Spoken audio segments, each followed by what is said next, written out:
Okay, so meron tayong pasyente rito mga kaibigan, no? Asus L402N. Ang problema ni client mga kaibigan is maliit lang daw yung space. Sa pagkakalam ko mga 28GB lang to. Yes, sa mga ganitong model 28GB built-in SSD lang siya. Yung parang mas maliit lang na parang chip type din ng SSD to.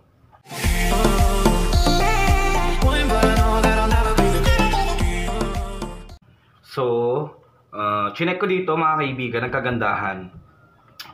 Yan, buksan natin ulit. Ang kagandahan dito mga kaibigan, meron siyang slot para sa 2.5 SSD or 2.5 hard drive. Yun ang kagandahan. Kung talagang wala dito, walang option ng ganito, pang 2.5 slot, patay tayo dyan. Pero ang kagandahan dito meron. So, lagyan lang natin. So, mga kaibigan, ang ginagamit ko nga pala, RAM stock, no? Yan. Budget meal, pero okay na okay din siya mga kaibigan. At least, binibigyan din naman natin ito ng warranty. Yan. Okay.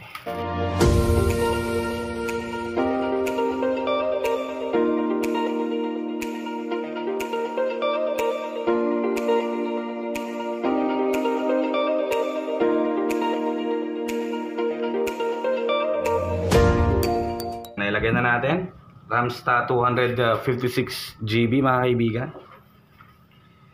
Para matest na rin natin si Ramsta. Okay. So yun na yung magsisilbing parang main boot drive natin. Di-disregard na natin yung maliit na drive. So susunod naman na gagawin natin, lalagyan natin ng operating system. Kasi walang operating system to for sure. For sure, talaga namang walang operating system yan kasi bago yung drive. So yan, lagay lang natin. Okay. Start up natin. Then escape. Kasi sa mga Asus escape. Okay. Check muna natin dito. Okay. So nakalagay dito generic flash drive. Generic lang yung gamit ko kasi. And hit natin yung enter. Yan, 64-bit naman tong laptop. Yan.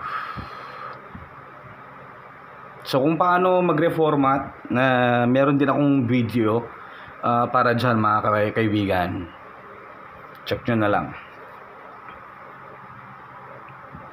So syempre dalawang drive makikita natin dito. Yung una yung built-in drive at saka yung tawag dyan yung nilagay natin no 2.5 SATA para sa pang storage pa sana to pang additional storage, no. Pero ang ano natin is syempre siya nang magiging boot drive natin. So piliin natin dito syempre ang Philippines, English Philippines, then United States International. Yes. Install. Dito rin natin makikita kung nade-detect ba si 2.5 SATA natin. Okay. Okay. Don't have a product key. And then Windows 10 Pro ang lalagay natin, Shepherds. Kasi yung problema sa mga ganitong laptop, ewan ko kung bakit nila nilalagyan ng 28GB na built-in card. Bakit di na lang nilalagyan ng kahit at least 128 or 120, di ba? Yan. Dito natin makikita. So yan. Meron dito yung nandito na yung ating 256GB, meron siyang readable na 238.5. Ngayon, buburahin na natin to mga kaibigan. Ito yung tatlo niya, yung 28GB na hati-hati. So delete natin to para ma-clean na rin siya, para hindi rin siya magkipag-agawan. At si 256GB na lang ang lalagyan natin ng operating system. Yan. 28GB lang talaga siya mga kaibigan. At least ito na lang magiging storage, yung built-in SSD niya. So yan. So yan, 29.1. Lagyan natin si 238. Siya na ang lalagyan natin ng operating system. Okay. So hintayin lang natin na matapos to mga kaibigan. Then until such time magpakita yung restart Windows. or Windows restarting in 10 seconds. Tsaka natin huhugutin ulit. So yan, lapit na. 94. Hintayin lang natin. Ayan, hugutin na natin. Then after that, kailangan natin gawin, maghintay lang ulit mga kaibigan hanggang sa makarating tayo sa may setup. Then we're good to go. Magpapakita lang dyan, getting started. Ayan.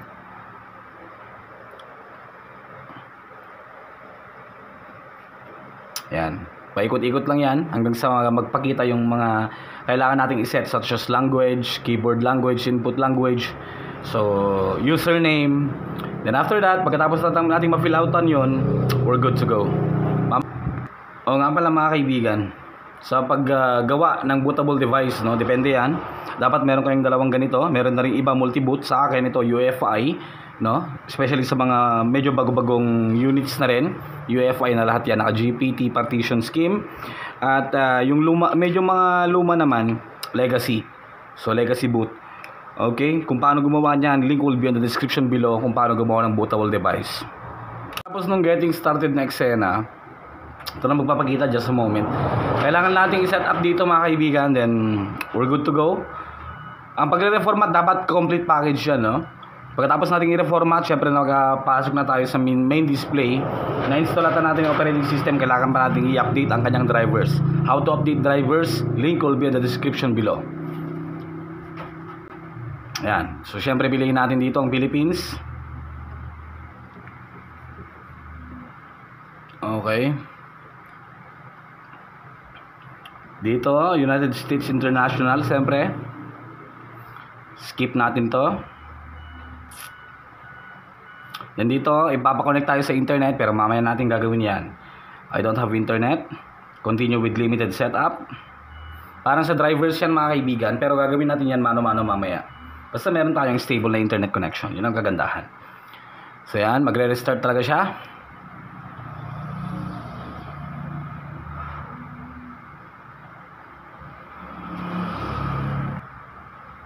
Yun, so babalik lang siya doon. Alright, so nakabalik na siya dyan. I don't have internet. And then continue with limited setup tayo. Then dito lalagyan natin yung username, Asus L402N.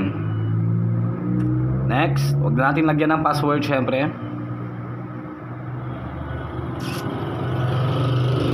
Accept.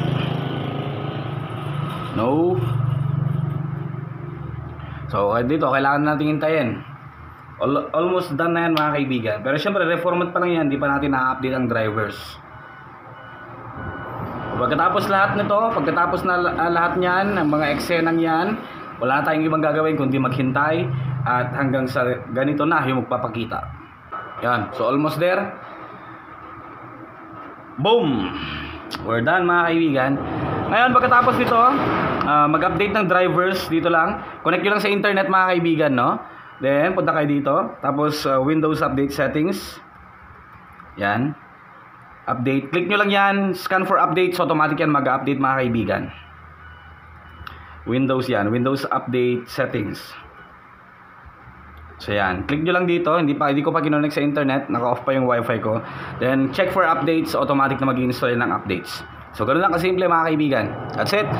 Thank you for watching and see you next time.